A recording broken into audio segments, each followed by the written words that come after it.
Hello বন্ধুরা, হাতে সময় কম থাকলে আর পটল দিয়ে কোনো লোভনীয় রেসিপি বানাতে চাইলে একবার হলেও বাড়িতে এই রেসিপিটি বানিয়ে দেখতে পারো। আশা করি তোমাদের অনেক ভালো লাগবে। তো বন্ধুরা, তোমরা সবাই কেমন আছো? আশা করি ভালো আছো, আর আমিও অনেক ভালো আছি। আর তোমরা দেখছো সম্পার ছোটো রান্নাঘর। তো চলো দেরি না করে রেসিপিটা শুরু করা যাক। তো দেখো, রেসিপিটি বানানোর জন্য এখানে আমি পটল নিয়েছি, আর পটলগুলোকে এখন আমি ভালো করে ছুলে নিয়ে কেটে নেব। তো দেখো, পটলগুলোকে আমি এভাবে ছুলে নিচ্ছি। আর বন্ধুরা, তোমাদের যদি আমার রেসিপিগুলো ভালো লেগে থাকে তো প্লিজ একটা লাইক আর সাবস্ক্রাইব করে তোমরা আমার পাশে থেকে যেও। আর পাশে থাকা বেল বাটনটা প্রেস করে দিও, যাতে যখনই আমি পোস্ট করব তোমাদের কাছে সবার প্রথমে পৌঁছে যায়। তো দেখো, একটা কাটা হয়ে গেছে, আর এইভাবে আমি বাকিগুলো কিন্তু কেটে নেব।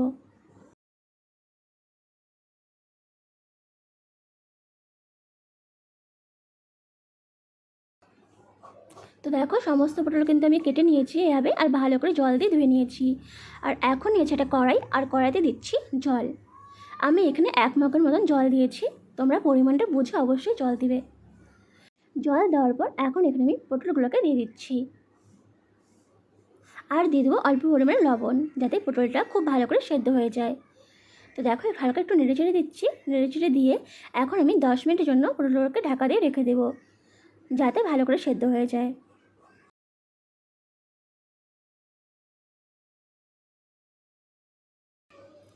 তো দেখো, 10 মিনিট পরে ফিরে আসলাম, আর এখন কিন্তু পুরোপুরি সেদ্ধ হয়ে গেছে।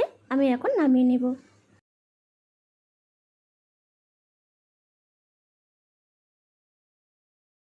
তো দেখো, সমস্ত পটল আমি একটা বাটির মধ্যে নিয়ে নিয়েছি, আর পটলগুলো একটু গরম আছে।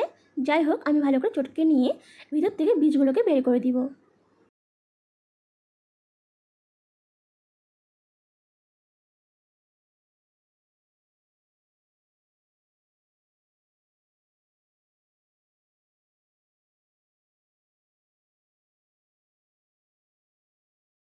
তো দেখো, এখন আমি সমস্ত বীজগুলোকে বের করে নিচ্ছি।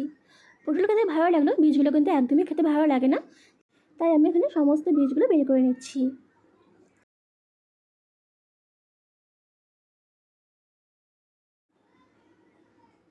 তো দেখো, সমস্ত বীজ বের করে নিয়েছি, আর এখন এটাকে ভালো করে চটকে নেব।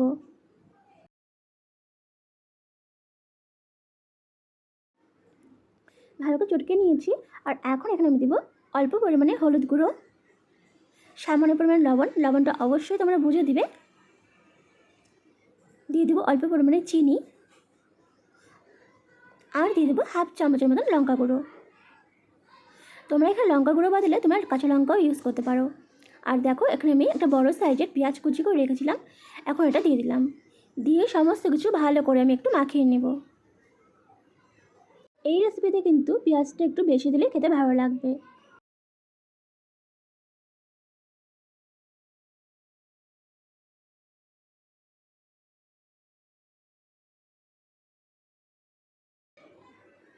তো দেখো, সমস্ত কিছু মাখা হয়ে গেছে, আর এখন দিব বেসন। আমি এখানে বড় চামচের 2 চামচ বেসন দিয়েছি।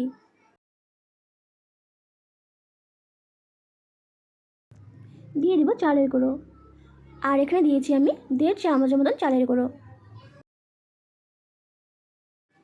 আর সবশেষে আমি দিয়ে দেবো ধনেপাতা কুচি। ধনেপাতা কুচি দিলে খেতে কিন্তু বেশ ভালো লাগে। তো দেখো, সমস্ত উপকরণ দেওয়া হয়ে গেছে, আর এখন আমি আবারও ভালো করে সমস্ত কিছুকে ভালো করে মাখিয়ে নেব।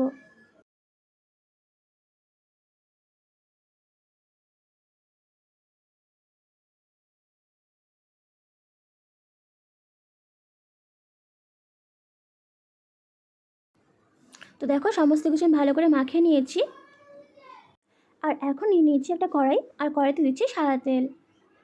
তেলের পরিমাণটা একটু বেশি দিতে হবে, তাহলে কিন্তু ভাজতে সুবিধা হবে। তো দেখো, তেল দেওয়ার পর তেলটা একটু ভালো করে গরম করে নিতে হবে। নেওয়ার পর গ্যাসের ফ্লেমটাকে একদমই লোতে রেখে আমি এখানে পকোড়াগুলোকে গোল গোল করে দিয়ে দিচ্ছি। আমি এখানে পকোড়াগুলোকে গোল গোল করে দিচ্ছি, তোমরা কিন্তু তোমার ইচ্ছে মতন তোমরা এখানে দিতে পারো।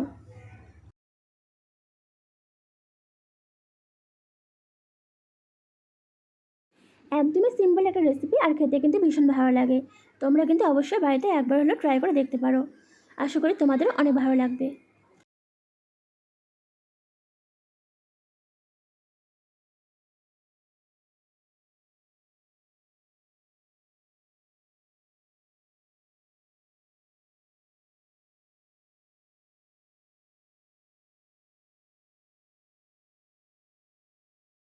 তো দেখো সমস্ত পকোড়াগুলো আমি এখানে দিয়ে দিয়েছি। আর পকোড়াগুলো কিন্তু একটু লাল হওয়ার পরে কিন্তু উল্টে দিবে, নাহলে কিন্তু ভেঙে যেতে পারে।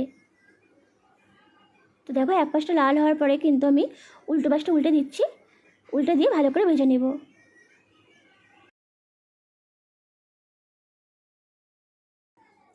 তো দেখো সমস্ত পকোড়াগুলো খুব ভালো করে ভাজা হয়ে গেছে, আর এখন এটাকে আমি তুলে নিচ্ছি।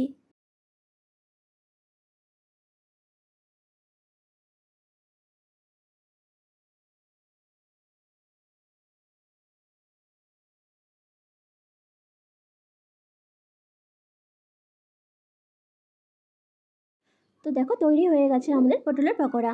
একদমই মুচমুচে হয়েছিল আর খেতে কিন্তু ভীষণ ভালো হয়েছিল। তো বন্ধুরা রেসিপিটা কেমন লাগলো অবশ্যই জানাবে, আর যদি ভালো লেগে থাকে তো প্লিজ একটা লাইক আর সাবস্ক্রাইব করে তোমরা আমার পাশে থেকে যেও, আর পাশে থাকা বেল বাটনটা প্রেস করে দিও, যাতে যখনই আমি পোস্ট করব তোমাদের কাছে সবার প্রথমে পৌঁছে যায়।